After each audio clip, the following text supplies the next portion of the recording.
Throughout his military career, WO2 Spencer Faulkner was part of both the Royal Engineers and the Army Air Corps, so he had many comrades arriving today to say their final goodbyes. Many of them who had a part in the service waited outside St John's Church in Newbury for the hearse to arrive.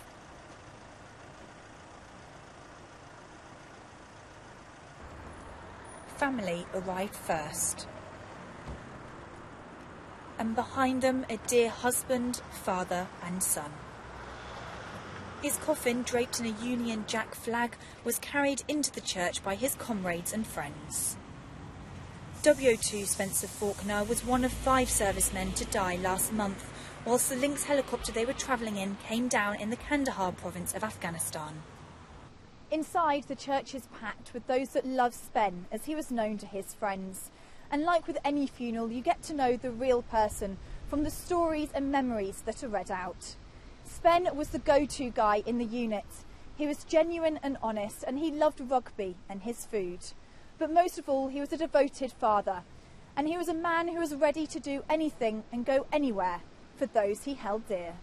Well, I think we heard in the testimony. I mean, very sadly, I didn't know him before today. But again, coming out of there, I feel I do know a little bit about him. And I definitely got the sense of his slightly wicked sense of humour and his slightly abstract approach to life, which I think really has endeared him to all of his colleagues here today. And you heard it certainly from the sappers, and I don't know anything about engineering, but it was quite clear that they respected him. But from the aviation side, he wouldn't have been doing the job he was doing if he wasn't absolutely at the top of his game. And not just was he doing it, but he was amongst the best of those he was working with at the time.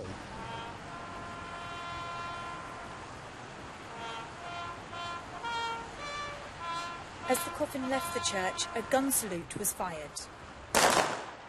And then, for the aviator in Spen, a helicopter flew over.